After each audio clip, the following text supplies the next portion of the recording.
Hey guys, back again looking at another Girls and Panzer armor kit. This time we'll be looking at the Platz reboxing of Meng's FT-17 in 1/35th scale. Let's open her on up and take a look.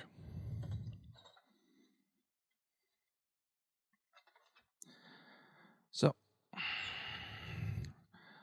right out the gate we'll start with one of the double sprues containing some of the build-up for the suspension and a couple of larger wheel assemblies. Overall, the casting quality is quite fine. Hopefully this will, apologies for the light, trying something new this time. Hopefully this will show up properly. But overall casting quality is quite high. A lot of fine little surface detail that's included. A little sad that they included some of these suspension parts as molded on details instead of as separate parts.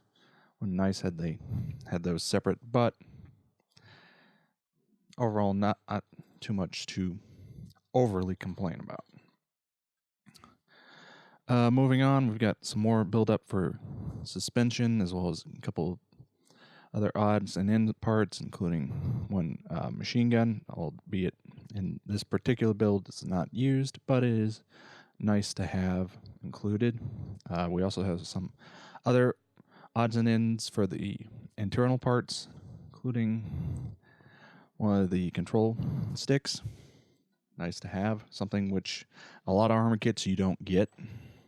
So that is a major plus for this kit, as it does include a full interior buildup, which we're now starting to get into, including some of the floor plating and other odds and ends to build up, including some of the external tools, the sidewalls, which again very finely cast, include both external and internal surface details.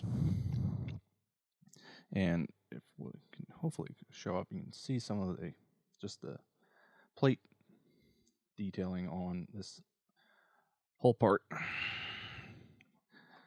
Moving on, we've got some more of the internal buildups as well as a couple other suspension parts, build up for the gun, as well as now our upper deck plating.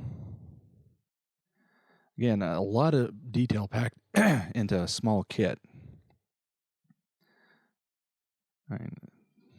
Very nicely done.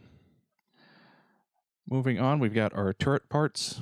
It's all on this individual sprue, though I think it's a little hilarious that this little turret occupies this entire bit of the runner. It seems like they could have been a little smarter, and done it as just a single part, as opposed to just sort of sitting out here in the wind. That to me seems like, asking for it to potentially get damaged in shipping. Other than that, we got a couple other detail parts that go into it. Again, much the same as the rest of the hull. It's very nicely done, albeit the internal detailing is much less as compared to the other parts. Then got all of our little road wheels. There are a fair number, despite the look of the kit. Continuing on, a couple bags of parts that I've kept in just for the sake of, not wanting them to go everywhere. Now, this was something that actually really surprised me, as it does include a little metal suspension part with actual springs and everything. So that's a neat inclusion. Hopefully this is showing up properly on camera. That, you don't see stuff like this as often in kits. So having that is a nice inclusion. Next up, we've got our treads. They're already pre-popped out, so it's just a matter of snapping them all together and doing any painting and detailing you need on them. So overall, nothing really to, go into here. Just, it's pretty basic, pretty straightforward. Lastly, we do get a small fret of photo etch parts. Do up some of this finer detailing. Now, moving on, if I can Get this off.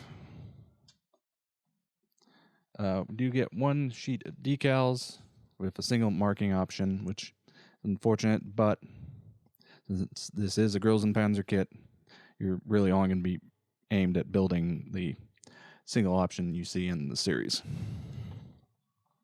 Now, let's get into the instructions.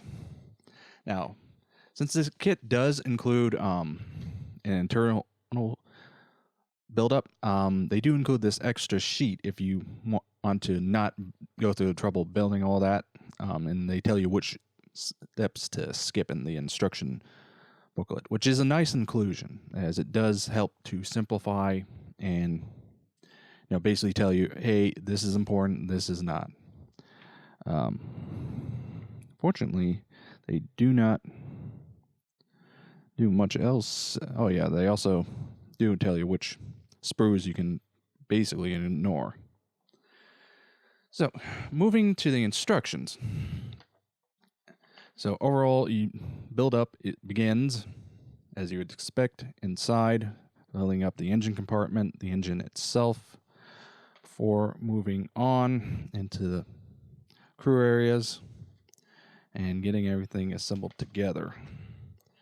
So overall, if you are going to build it with all the internals, it's going to be a little bit of a lengthy process, and it's going to take some time. Now, this is one of those, smarter, not harder type of builds.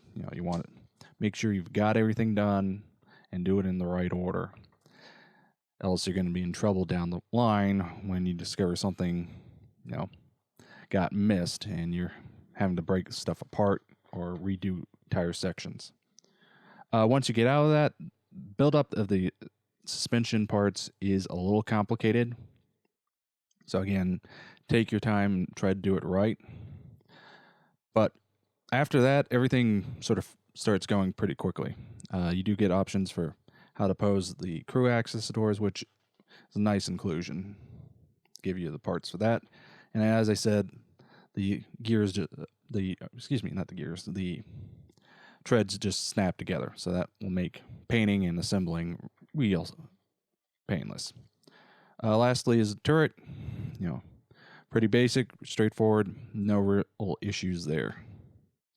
So overall, now this kit offers a lot of options. It packs a lot of detail into a very small kit.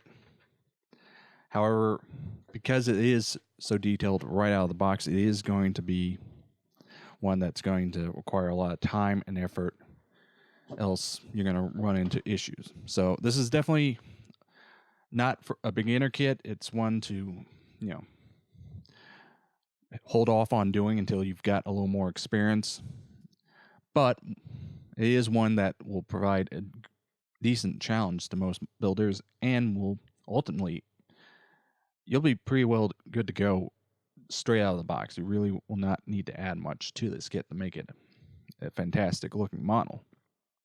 So that was a look at Platz's reboxing of Meng's FT-17 kit in 1/35th scale with markings for Grills and Panzer. A very good kit, a little complicated, but a very good kit. Until next time.